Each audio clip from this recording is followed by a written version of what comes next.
ದೆಹಲಿಗೆ ಯಾವಾಗ ಹೋಗ್ತೀರಿ, ಯಾರ ಮೂಲಕ ಹೋಗ್ತೀರಿ? ಅದು ನನಗೆ ಅದಕ್ಕೆ ನಾನು ಅದರ ಬಗ್ಗೆ ಹೇಗೆ ಅಲ್ಲಿ ಕೇಳಬೇಕು, ಅದಕ್ಕೆ ಹೇಗೆ ಅವರ ಬಗ್ಗೆ ಅಲ್ಲಿ ಮಾತಾಡಲಿಕ್ಕೆ ನಮಗೆ ಡೇಟ್ ಹೇಗೆ ತಗೊಳ್ಬೇಕು, ಅದರ ಬಗ್ಗೆ ನಾವು ಸ್ವಲ್ಪ ಮಾಹಿತಿ ಕೇಳಿ ತಿಳ್ಕೊಳ್ತೇನೆ.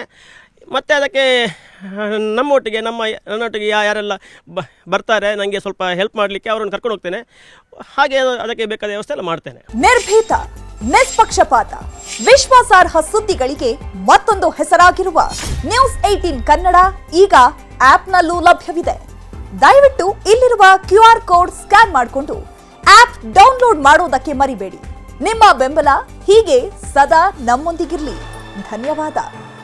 ಈಗ ಸಂತೋಷ್ ರಾವನ್ನ ಸಾಕ್ಷ್ಯಾಧಾರಗಳ ಕೊರತೆಯಿಂದ ನಿರಾಪಾದಿ ಅಂತ ಹೇಳಿದ್ದು ಕೋರ್ಟ್ ಅಲ್ಲ. ಅದು ನೀವು ನೋಡಿ, ಅದು ಆ ಪ್ರಶ್ನೆ ಹೇಳುವವರಿಗೆ ಯಾರಿಗೂ ಸರಿಯಾದ ಮಾಹಿತಿ ಇಲ್ಲ. ಈಗ ಸಂತೋಷ್ ರಾವ್ ಸಾಕ್ಷ್ಯಾಧಾರ ಕೊರತೆಯಿಂದ ಅಲ್ಲ, ಅವರನ್ನು CBI ಕೋರ್ಟ್ನ ಇವರು ಗೌರ್ಮೆಂಟ್ ವಕೀಲರು ಅದಕ್ಕೆ ಬೇಕಾದ ಮಾಹಿತಿಯನ್ನು ಕೊಡದೆ, ಈಗ ನೋಡಿ ಅವರು CBI ಅವನನ್ನು ಮ್ಯಾಪಿಂಗ್ಗೆ ಒಪ್ಪದಾಗೆ ಮಾಡಿದ್ದಾರೆ. ಮತ್ತು ರೂಪಾಲಿ ಡಾಕ್ಟ್ರ್ ಅವರು ಅವನನ್ನು ಅದಕ್ಕೆ ಎಲ್ಲ ರಿಪೋರ್ಟನ್ನು ಇವರಿಗೆ CBI ಕೋರ್ಟ್ ಜಡ್ಜಿಗೆ ಮುಟ್ಟದಾಗೆ ಮಾಡಿದ್ದಾರೆ. ಅವರಿಗೆಲ್ಲ ಅದನ್ನು ನಾನು ಹೇಳೋದಲ್ಲ, ನಮ್ಮ ಸೌಜನ್ಯನ ಮಾವನೇ ಬಾಯಿ ಬಿಟ್ಟಿದ್ದಾರೆ. ನಮಗೆ 1.5 ಕೋಟಿ ಖರ್ಚಾಗಿದೆ ನೋಡಿ. ಒಬ್ಬರು ಕಂಪ್ಲೇಂಟ್ ಕೊಟ್ಟರೆ ಅವರಿಗೆ ಖರ್ಚಿಗೆ ಬರೋದಿಲ್ಲ, ಯಾಕಂದರೆ ಅವರಿಗೆ ಗೌರ್ಮೆಂಟ್ ಹೋಗಿ ಗೌರ್ಮೆಂಟ್ ಎಲ್ಲ ಇರ್ತಾರೆ ವಕೀಲರೆಲ್ಲ, ಅವರಿಗೆ ಹಣದ ಏನು ಖರ್ಚು ಬರೋದಿಲ್ಲ. ಆದರೆ ಇವರು ಅದಕ್ಕೆ ಉಲ್ಟಾ ಮಾಡಿ ಹಣವನ್ನು 1.5 ಕೋಟಿ ಖರ್ಚು ಮಾಡಿ ಅದಕ್ಕೆ ಎಲ್ಲೆಲ್ಲಿಗೆ ಬೇಕು, ಯಾರಿಗೆ ಬೇಕು ಅದಕ್ಕೆಲ್ಲ ದುಡ್ಡು ಕೊಟ್ಟು ಅವನನ್ನು ಸಂತೋಷ್ ರಾವ್ರನ್ನು ಇವರೇ ಜಾಮೀನು ಕೊಟ್ಟೆಲ್ಲ ಬಿಡಿಸಿದ್ದಾರೆ. ಹಾಗಾಗಿ ಕೇಸ್ ಬಿದ್ದೋಗಿದೆ. ಸಾಕ್ಷಿಯನ್ನು ಅವರಿಗೆ ಮುಟ್ಟಿದರೆ ಕಟ್ಟಾಗ್ತದೆ. ಒಂದು ನೋಡಿ, ಮನೆಯಲ್ಲಿ ಈಗ ಅಡುಗೆ ಮಾಡಿದರೆ ಮಾಡಿಟ್ಟರೆ ಸಾಕಾಗಲ್ಲ, ಅದನ್ನು ಕೂತ್ಕೊಂಡು ಬಡಿಸಿ ಊಟ ಮಾಡಿದ ಮೇಲೆ ಇದು ಗೊತ್ತಾಗೋದು ರುಚಿ ಅಂತ. ಅದನ್ನು ಈಗ ಈ ಅಡುಗೆ ಮಾಡಿ ಇಟ್ಟಿದ್ದಾರೆ ಪೊಲೀಸವರು. ಅದನ್ನು ಗೌರ್ಮೆಂಟ್ ವಕೀಲರು ಜಡ್ಜಿಗೆ ಹೇಳಬೇಕು ಬಿಡಿಸಿ. ಅವರು ಅಲ್ಲಿ ಬೇಕಂತಲೇ ಅದನ್ನು ತಪ್ಪಿಸಿದ್ದಾರೆ.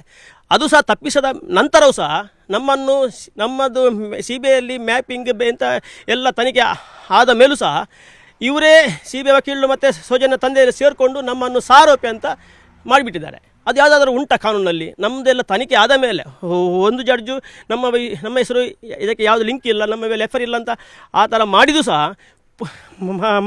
ಮತ್ತೊಂದು ಜಡ್ಜಿ ಬರುವವರೆಗೆ ಕಾದು ನಮ್ಮನ್ನು ಸಾರೋಪಿ ಅಂತ ಮಾಡಿದ್ದಾರೆ. ನಾವು ಅದಕ್ಕಾಗಿ ಹೈಕೋರ್ಟಿಂದ ಸ್ಟೇ ತಂದದ್ದು. ಇಲ್ಲಿ ಇವರು ಎಂಥ ವಾದ ಮಾಡ್ತಾರೆ ಸಮಾಜಕ್ಕೆ, ನಾವು CBI ತನಿಖೆ ಮಾಡಬಾರ್ದು ಅಂತಲೇ ಇವರು ವಾದ ಮಾಡ್ತಿದ್ದಾರೆ. ಎಲ್ಲ ಗೊಂದಲ ಬೇಕಂತಲೇ ಮಾಡೋದು ಅವರು, ಯಾಕಂದರೆ ಅವರಿಗೂ ಕೇಸು ಮುಗಿಬಾರ್ದು.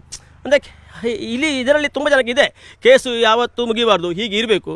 ಆದರೆ ನನಗೆ ಅದನ್ನು ಮುಗಿಬೇಕು, ಯಾಕಂದರೆ ಸೌಜನ್ಯಗೂ ನ್ಯಾಯ ಬೇಕು, ನನಗೂ ನ್ಯಾಯ ಬೇಕು. ಈಗ ಈ ಬುರುಡೆ ಗ್ಯಾಂಗಿಂದ ಸೌಜನ್ಯವರ ತಾಯಿ ಕುಸುಮಾತಿಯವರ ಜೀವಕ್ಕೂ ಆಪತ್ತು ಇದೆ ಅಂತ ಹೇಳ್ತಿರ್ತಾವೆ. ಅಲ್ಲ, ಅದು ಯಾಕಂದರೆ ಈಗ ಅವರ ಬಂಡವಾಳ ಹೊರಗಡೆ ಬರುವುದಾದರೆ ಈ ಸೌಜನ್ಯ ತಾಯಿ ಸುಪ್ರೀಂ ಕೋರ್ಟಿಗೆ ಹೋಗುವುದು, ಅರ್ಜಿ ಅವರಾಗಿ ಹೋಗ್ಲಿಕ್ಕೆ ಇವರು ಬಿಡುವುದಿಲ್ಲ. ಒಂದು ವೇಳೆ ಇವರು ತಪ್ಪಿ ಹೋದರೆ ಅಂತ ಇವರನ್ನು ಒಂದಲ್ಲ ಜೀವಕ್ಕೆ ಅಪಾಯ ಮಾಡಿದರೆ ಆಯ್ತಲ್ಲ, ಹಾಗೆ ಅಲ್ವಾ ಅದು?